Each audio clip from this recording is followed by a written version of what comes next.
Hello time travelers! This video is about a stable diffusion fork called Forge. It looks a lot like Automatic1111. I have Automatic1111 right here and I'll change tabs. This is Forge. If I go back and forth fairly quickly, you'll see that the font's different. And Forge has a couple features or options or whatever you want to call them that Automatic1111 doesn't. So apparently if you have a GPU that only has 4 or 6 gigs of VRAM, you should be able to run Stable Diffusion with this. I recommend trying this out because you need at least 8 to run Automatic1111. And this is some documentation about Forge itself, and this will be pretty interesting for anybody who's familiar to my channel or even other channels where they teach you how to configure Automatic1111. You don't need commands like medium VRAM or low VRAM or medium VRAM SDXL, precision full, no half, all these, because if you use these flags, it'll cause errors. But basically, Forge doesn't need them because it automatically scales itself to your GPU. So if you don't know how much VRAM your GPU has, so you just go to Google and type in the model of your GPU, like RTX 1650 Super, followed by the word tech power up. Because they put the specs for every GPU on there. And you can see how much VRAM there is right there. Like I have a couple 1660 Supers. Let's see. I already know what they are because I use them for mining, but they have 6 gigabytes. If you're interested in me testing it on that card, tell me in the comments. I didn't have the time to do that for this video. However, a GPU with 4 or 6 gigabytes of VRAM, you probably can't run other stuff on your system while you're generating pictures. So if you try it on a lower VRAM GPU, tell me what happens in the comments and tell me what model your GPU is. Other people have been telling me to try these different tools and different repos before, like there's one that's supposed to run on AMD GPUs, uses something called DirectML. It used all of the VRAM of the GPU I had in there. I kept changing out GPUs because I had a few AMD GPUs lying around. I had to put in a 16 gig GPU, which is the 6800, and it still consumed all of the VRAM just to generate one Stable Diffusion 1.5 image at 512 by 512. And it took 6 minutes. And then there was another fork called SD.next by someone by the name of Vladomatic or Vlad Mandik or whatever. But it wouldn't do SDXL unless you turned on some undocumented flag, because I was all over his repo, checking all of his documentation. He said nothing about it. And I opened a case on his GitHub and he said, oh, you need to do such and such. And I was like, you don't say that anywhere on the GitHub repo. Or there's another Stable Diffusion fork that's presented as a clone of Midjourney, but it's not, called Focus, which is like doesn't have any features, and what features it has are kind of confusing. So yes, I've tried other Stable Diffusion forks. And I'm going to tell you about Forge because it actually works and it's actually faster.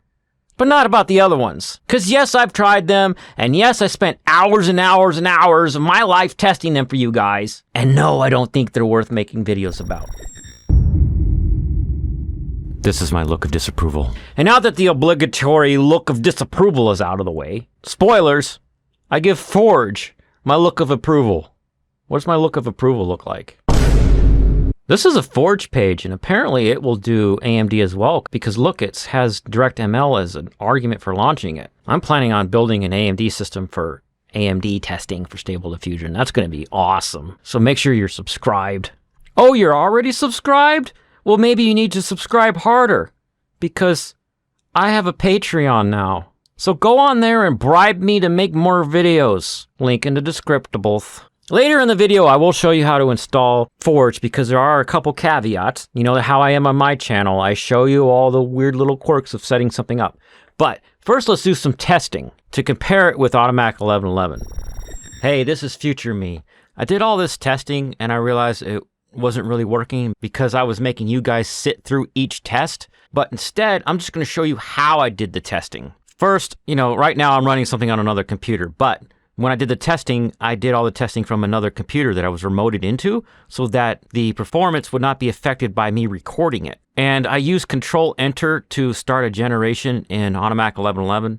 Right now, you're looking at my video editing software, but the thing is, when I press Enter, you could hear it. And I would drop in the editing this green screen counter thing that would start at 0 and count up. Watch, I move it to there and it changes from, 130 to 128 or whatever. And chroma the green out so that over here it shows how much time has elapsed.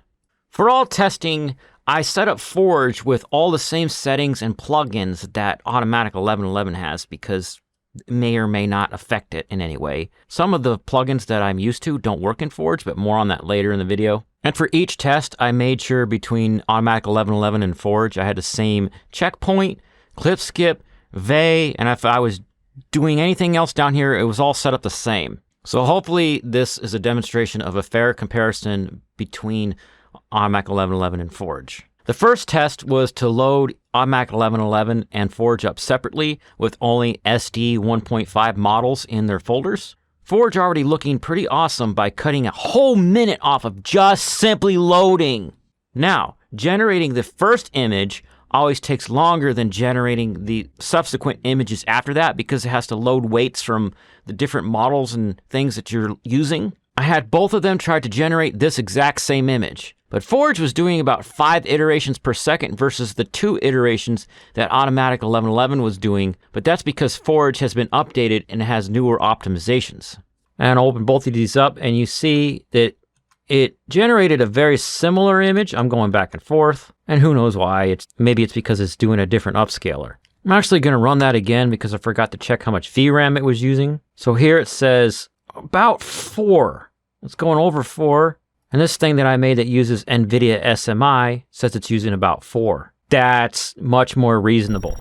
I say that because earlier when I generated the image with Automatic1111, it was using over 11 gigs of the available 12 gigabytes of VRAM on my RTX 3080 Ti. Forge is definitely more optimized. But according to the documentation on the Forge repo, it says that it scales even better for lower VRAM cards. And now for just loading up Stable Diffusion with Automatic1111 versus Forge. If you have SDXL stuff in your folders like checkpoints and LoRa's, Stable Diffusion takes longer to load. And with my Automatic1111 and Forge using all the same everything, Forge edged out to be a few seconds faster for this test. This is the prompt image I used to test generating an SDXL image, and I used a turbo checkpoint. I wasn't able to capture the actual iterations per second that Forge did to generate the image because it generated it so fast. But check it out. Forge took about half the time to load weights or whatever it is Stable Diffusion has to do before it generates the first image.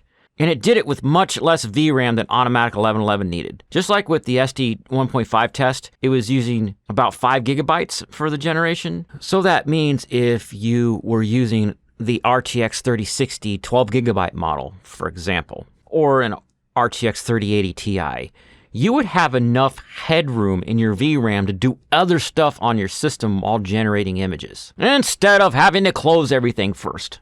This section is about what prerequisites you have to install if you have not installed them yet. Noobs to Stable Diffusion, like new guys, stay here. You need to know this stuff. Guys that are vets of Stable Diffusion and you've already got Git and Python installed, you could skip to the next section if you want. First, we want Python, and I recommend you grab Python version 3.10.11. Technically, you can have Python 3.10 point anything, and I had one computer running on 3.11 for a while, and then it started to bug out, and I can't be 100% if that's what broke it, but over a year ago when I started with Stable Diffusion, all the videos I watched and all the stuff I read said use 3.10. I got this linked in the description, and you scroll down till you see Windows Installer 64-bit and run that one. I'm just doing a Google image search because I'm not actually going to run and install it because I've got it installed on all my computers already. When you're installing it, check these two boxes. Install for all users, and what all this does is change the path it installs it to. You don't want it to install the C users, you want it to install the C program files. I'm not getting into the reasons, but basically it makes it easier for other programs to find it. And to make it even easier, you want add Python to path. Yours will say 3.10 right there. What this does is when something says, I want to run Python, Windows doesn't say, what's a Python? Is that a snake? Huh? Instead, it's got this environment variable called path, and whenever something asks for something, it checks. Hey, hold on, let me check the list. Yeah, I got a Python right here. You go over there, that's what you need, and that's how it works. So make sure these two are checked. The next thing you need to install is called Git, G-I-T. This will be in the description below. Go to the Git page, click Windows, and you want the 64-bit Git for Windows setup. And you don't have to do anything special, just click next, next, next, next, next. And Git is a tool for downloading and managing a GitHub and stuff like that, repos on your computer. And then restart your computer. Don't do anything else till the computer's been fully restarted. That means save all your work, close all your programs, exit everything. Otherwise, Windows 10 and 11 like to do this thing where they give you a quick boot because you left something open and it doesn't actually restart the computer. So it's not going to apply the settings of adding Python the path unless you give it a full real restart. Now we're going to be talking about how to install Forge. You're going to go to the Forge repo, which I have linked in the descriptor what's it boxing thing down below. And I've got another computer that I'm going to install it on. So bring that over here. These are all my stable diffusion versions I messed around on here. I've already got Forge installed on it, but I'm going to install my personal Forge SDXL version because, like I said, I like to keep my SD 1.5 separate from my SDXL. Hey, this is future me. Most of my viewers already know how to do this, but just in case you're new to the channel, I'm going to show you something. So I have all my AI stuff on my D drive. I'm not just going to open this so I don't dox myself with other stuff I got going on. But if we put the cursor up here in the address bar, I made a folder called AI stuff. Okay? And inside of there, I have a folder called Stable Diffusion right here. Now, for the next step, we need to get command line opened up to this folder. And there's multiple ways to do it. I'm going to show you two of them. The easiest way is to type CMD right up here and press enter. I don't like doing this, and I'm not going to go into the reasons in this video. But you see how the path right here matches where we were at a moment ago. The way that is best is actually, and I'm going to close this, is to hit Windows button R, and you get this run box down here. And I'm going to erase out what I was doing earlier and type CMD and press enter. So you're going to want to go to the stable-diffusion-webui Forge repo on GitHub, linked in the descriptor what's below. Go over to this green code button, click it, go down and click this copy button next to the URL thing. Now going back to past me in a command line window is going to be different colors, but just ignore that. So I'm in the command line here and I'm going to do CD/D space D:\/ AI stuff / stable diffusion git clone, and then hit right click to paste. Or what we just did was pasted the URL to the GitHub repo. So the program we installed earlier called Git can download it. And I don't want to just hit enter yet because it's going to name the folder stable-diffusion-webui Forge. And I already have a folder like that. If you want to keep the default name of the repo that it's going to give you, you can just press enter right here. If you want to rename it to something else like I do before it downloads, then past me is about to show you. So I'm going to give it a unique name, stable-diffusion-webui-forge-SDXL, and press enter. This only takes like a minute or two, and it's just copying the repo. Now I'm going to show you an optional step, which is to modify the webui-user.bat. If you already have Stable Diffusion installed, you definitely want to do this so that it could use all the models from your Stable Diffusion folders. So what you want to do is type cd space Stable Diffusion or whatever. I'm going to hit tab, tab, tab, tab, tab. That's the one I want. Now I'm going to type notepad webui-user.bat because this is a batch file that comes with it, and we're going to modify it. So check this out. These are setting some environment variables, and if you are familiar with Automatic1111, you got your command line args here, but then you also have all these optional things down here. Here's my one from my regular SD 1.5 one, and there's some changes that I've made to this thing. So I've lined it up so you can see that I've added a couple lines. I've also put quotes, double quotes right here.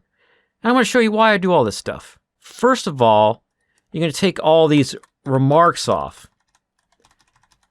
These remarks are telling the batch file to ignore these lines and don't do them. Now, set A1111 home. I'm going to show you what this does if you're not familiar. So let's say I have this command line window open, and I'm going to set a variable by the name of A equals stuff. Okay. And if I type echo %A %, it's going to say stuff. So what they're doing is setting an environment variable for A1111 home. So I'm just going to go in to my regular Stable Diffusion SDXL folder, go up here and copy this. That's what I need for that. And put this here. And that's all I got to do for that part. But down here, there's going to be a problem. If any of these folders have a space in it, it's going to mess up. And that's where this little trick of putting quotes around it happens. Like that, for example. And also, this doesn't have your high-res upscalers folder and your VE folder over here. I actually found these command line args on the Automatic1111 documentation. But I need a caret at the end. But don't put a caret at the end of this last one. Okay, it's starting to sound a little confusing that I got to do all this nitpicking and all this other stuff in here, right? But I'm putting quotes.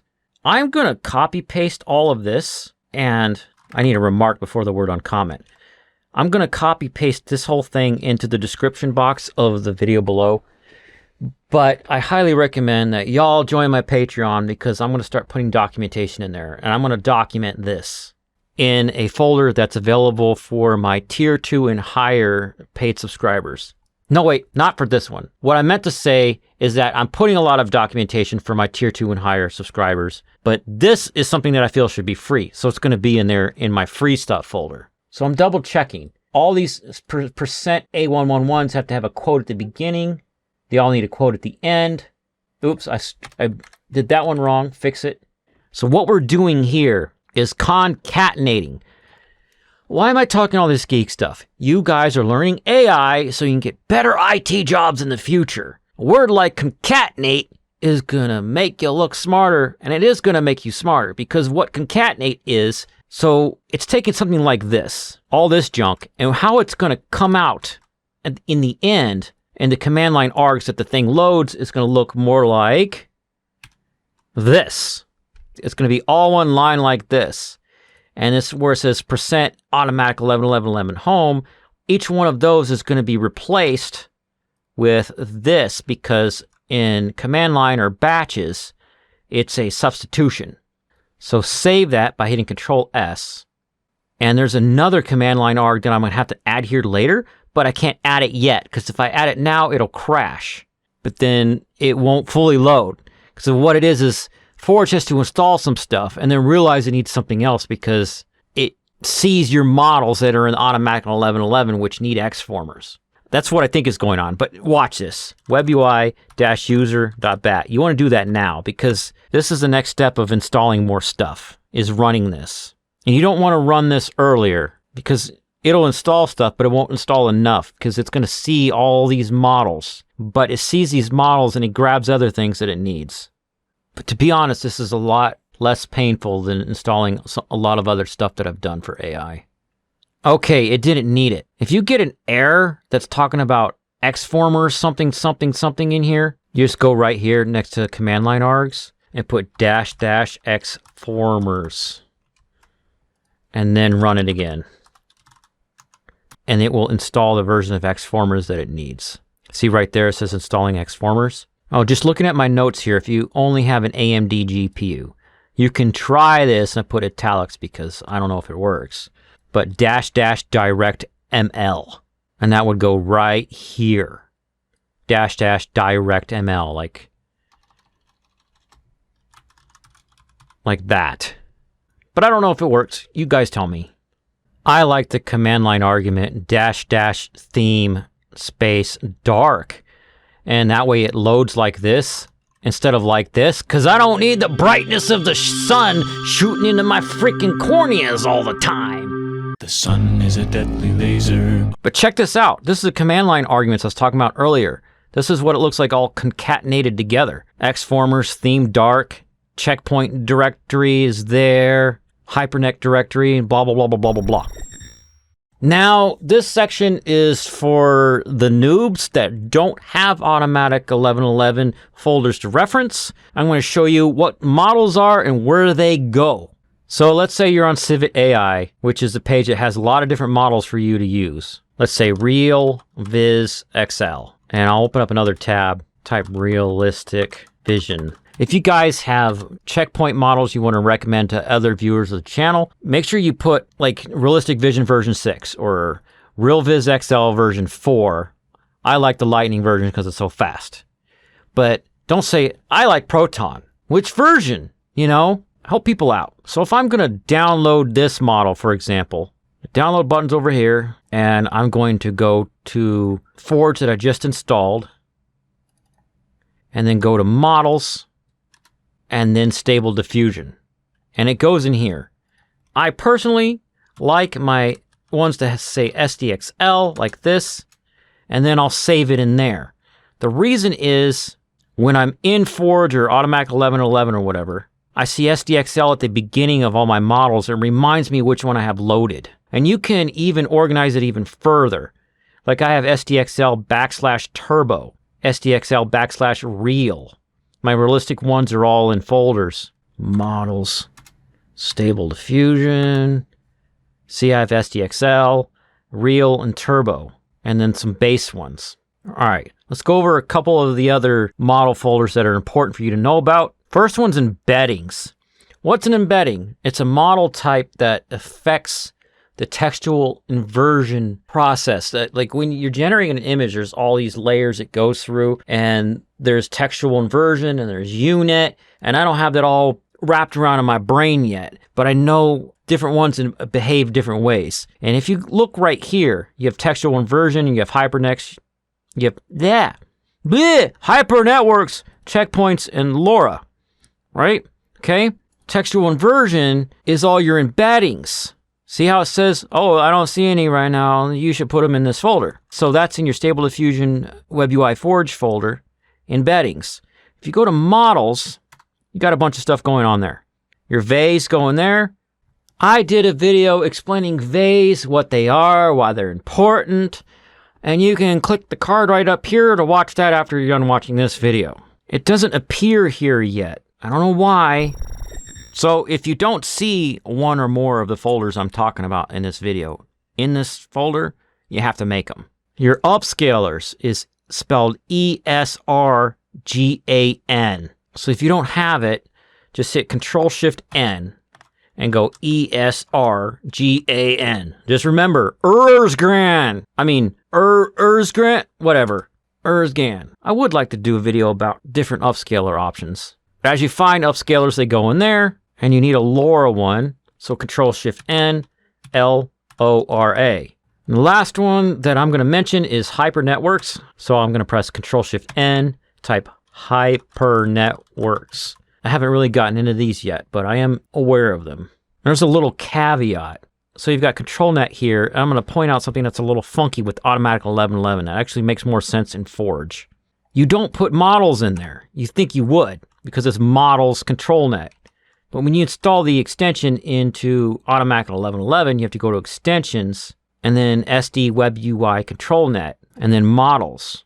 But it makes more sense in Forge because they go into Models and then into ControlNet. That's because Forge has ControlNet already built in. You don't have to add it. All right, for this section, I'm going to be talking about the integrated stuff that's in Forge. I'm not going to go in depth through them, but I'm going to point them out because it might pique an interest in you, something you're trying to do with AI, or you may already be familiar with this thing that they've added to it. You've heard about it somewhere. Or you may just think this is cool and you're just watching all this and taking it all in. So looking at my notes here, I had to do a lot of research on these and do a lot of guesswork because the README for Forge says that they use these things, but they don't provide any links to where they got the code to integrate, which makes me do my look of disapproval. I always reference back to where I got something. So if you want to use your ControlNet models from your Automatic1111, I'll show you how to do that. In Forge, you go to Settings, because ControlNet's integrated. Control, there we go, it's way down here. I like to hit Control F and just type what I'm looking for. There we go, ControlNet, and an extra path to scan for ControlNet models. So in this case, I've got this path to my SDXL. I don't have any models in there because I've only downloaded them to one computer so far for SDXL, but you would copy paste that to right here and hit apply settings, hit reload UI, and then after that's done, you have to hit Control C to break this and launch it again, but then it'll work. So that was this one, ControlNet integrated. Now we're going to talk about dynamic thresholding. What I've written in my notes is that you're going to get used to knowing what CFG scale is to use for your images and then experiment with this. So for the noobs, what's CFG scale? That's this right here. It's usually 7 unless you're using SDXL Turbo. So lower, which means moving it to the left this way, means is the AI is more creative, and moving it further to the right means it follows your prompt closer. I will have this script for this whole thing, including all my pre-scripted jokes, and not including my ad-libs, of course, in a documentation folder for my Patreon subscribers that are level 2 and higher. But basically, you can just pause the video here if you want to read this stuff, and if you're interested in messing around with this, you turn the CFG in your regular settings all the way up to 21, and then you go down into dynamic thresholding, and you do these things, and test with that, and then tweak as needed. But the whole point is so when you turn the CFG scale way up, it doesn't look funky like that. It looks a little better like this.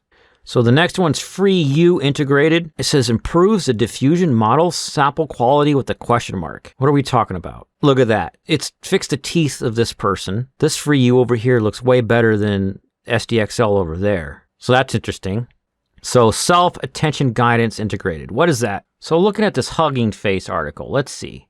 Denoising diffusion models have attracted attention from their exceptional generation quality and diversity. Methods such as classifier and declassifier-free guidance. In this paper, we present a more comprehensive perspective that goes beyond the novel condition and training-free strategies to enhance the quality of generated images as the stability of intermediate samples. So, it improves the quality, maybe? Blur guidance, I guess. Okay. Well, what's hyper-tile integrated? I know what tiling is. It's when you're upscaling and it upscales little blocks at a time so it doesn't use all your GPU's memory all at once. Let's see if I'm right. Hyper-tile integrated. Possible upscaling method. Okay. I'm not seeing any pictures. Oh, here's a picture. Here's an upscale. Woman in a dress. There's an upscale. Okay. Okay. Koya HR fix integrated? What? I didn't know Koya had a HR fix. I don't even know what that is. This is a second high-res.fix option. Change the resolution of the image you are generating to something higher and then do it. So that's interesting. What they're saying is normally when you turn on high-res.fix, you say upscale by 2, or let's say this is 512 by 512 or whatever you're doing. You could do 124, 1024, or you can just say I want it times 2 and make both of these 0, and it'll just double whatever you have right here. So what they're saying is just go ahead and make this bigger down here. Turn this off, go down here, and do some stuff down here. Okay, what's latent modifier? A repository of comfy UI models which modify the latent during the diffusion process. It is possibly this. That's what I wrote in the notes.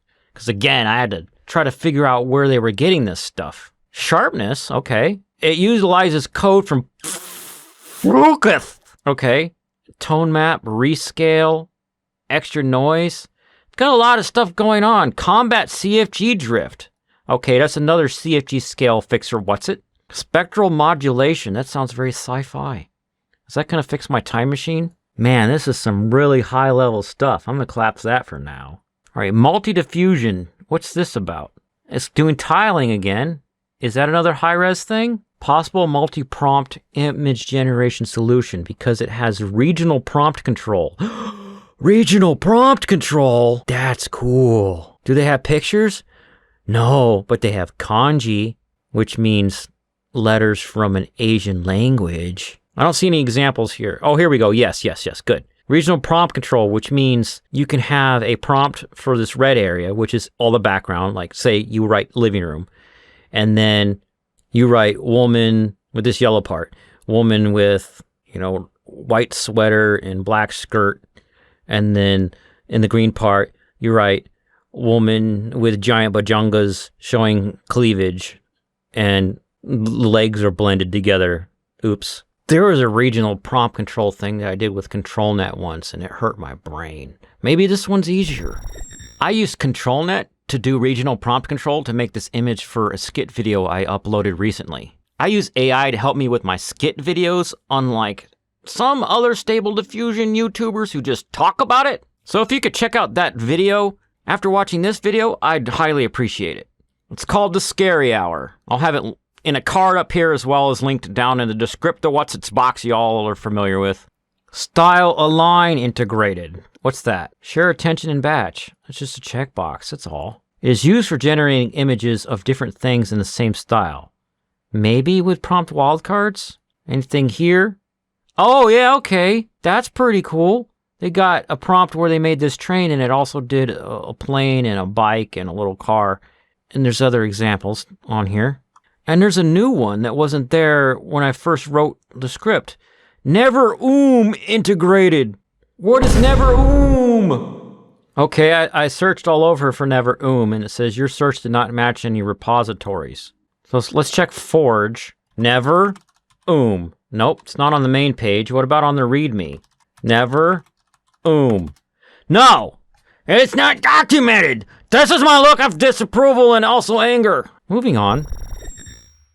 Check this out. This is something that I discovered later after initially recording this video. Whatever samplers you guys like to use, so people that are vets and know how to use Stable Diffusion, there's some new ones in here. People that are new, pay attention. Type in the word turbo in this box, and there's 3 turbo variants.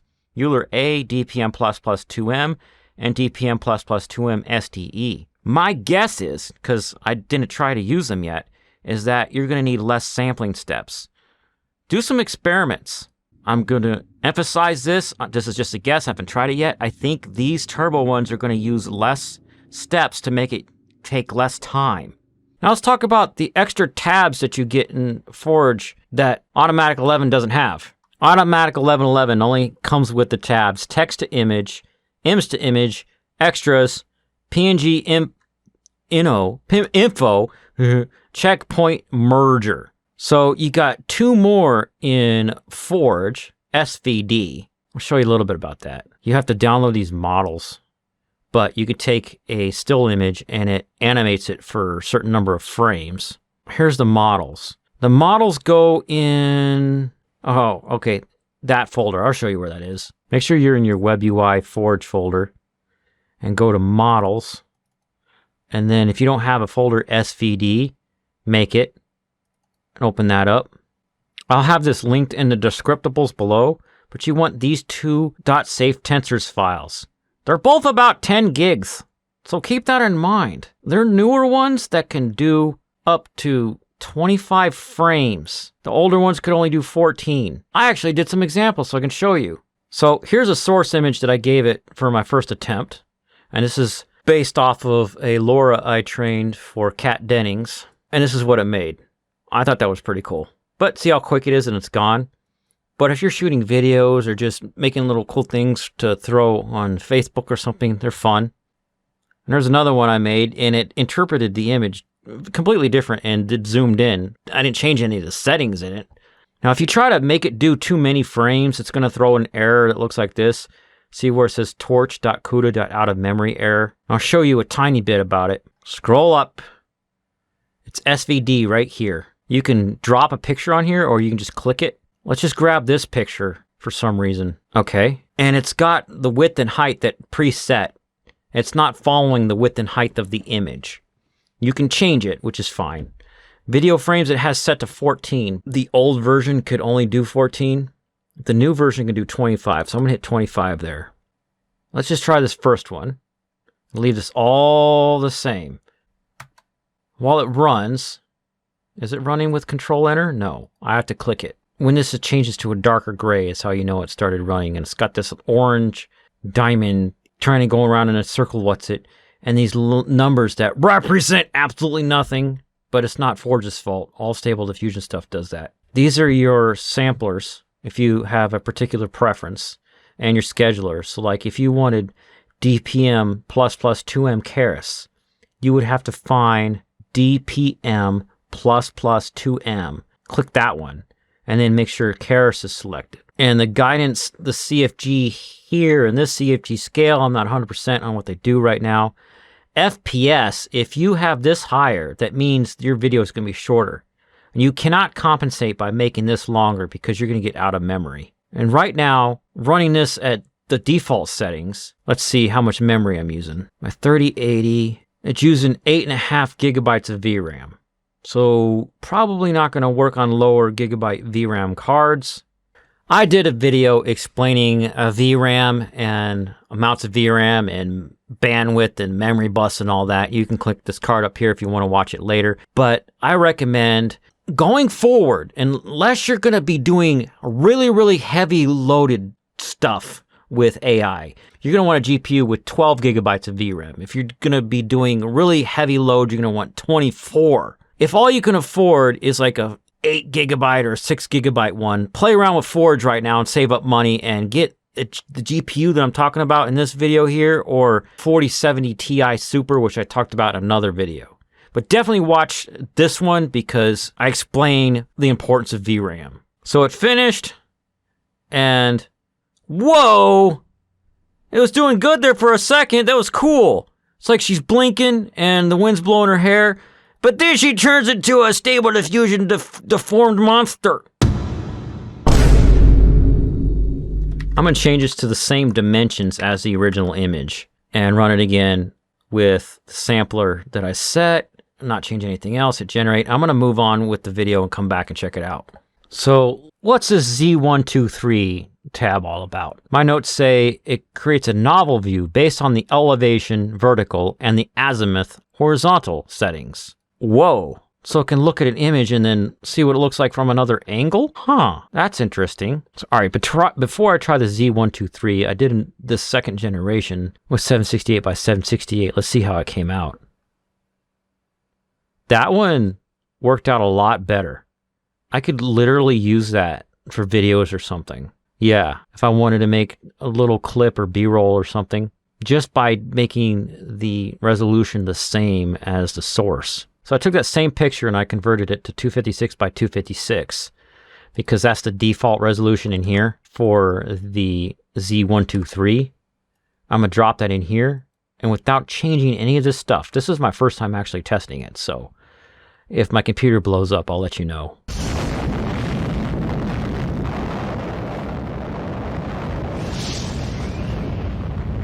Generate. It says error. Oh, I don't have any checkpoints. Download 0, 1, 2, 3 models. All right, Hugging Face, give over. Give over! Files and versions. Okay, I'll link this into descriptables. Let's see if I can figure out what folder they go in. Oh, your Forge folder, models, Z123. That's not hard. They're both 9 gigs. 39 minutes left! Well, I loaded this downsized sample in here and tried to run it, and it made this really crazy stuff. Don't scroll down when I'm doing that. Stop it. Okay. So I went back to their model card on the Hugging Face, and it said remove the background first. I ran it again, and it came out better, but maybe it's just not meant to be done with human faces. It stops scrolling down. Stop it! It's like it's trying to turn it and whatever. What I think is going on is Forge is trying to give you more of the features they have with this comfy UI interface kind of stuff, which is crazy with all these nodes and you get lost in it, but making it a lot simpler of an interface to work with, and I applaud them for that. But a couple times I had it crash on me where I was like, there's nothing happening, and I came here and it was crashed in the console. Anyways, I'm glad it's here. Moving on. And here's another bonus tip that I'm going to give you guys because I love you so much. This is something I started doing after I had Forge installed on a couple computers and I had all these consoles open and I couldn't tell what was what. So this is a console I was running earlier in the video during some of my demonstrations, and I'm in my stable-diffusion-webui Forge folder. I'm going to type notepad webui-user.bat, and I put at the top in all caps the word title and then a space and then Forge. Okay, what is that going to do for me? That makes it so when I run it, it says Forge at the top. CD, cd stable-diffusion forge-sdxl. I'll type notepad webui-user.bat. And this one says sdxl-forge. That makes it easy for me to see what fork and what version, however I've set it up, is running. Like I have this other thing in here which is used for training stuff for Stable Diffusion, and I have its title set to Koya version 22.6.2. I got regular Forge running on this other computer. It just says Forge, but you get the idea. If you're new to all of this and you're just installing your first Stable Diffusion repo, in Forge in this case, I highly recommend watching the video over here about how to use Automatic1111, because most of that's going to transfer to how to use Forge. And then when you're done watching that, watch the tips and tricks video part 1. And you can subscribe to the channel right here, and you can check me out on Patreon right over there. Thanks for hanging out with me today. I look forward to seeing what you got to say in the comments, and I'll see you in the next video.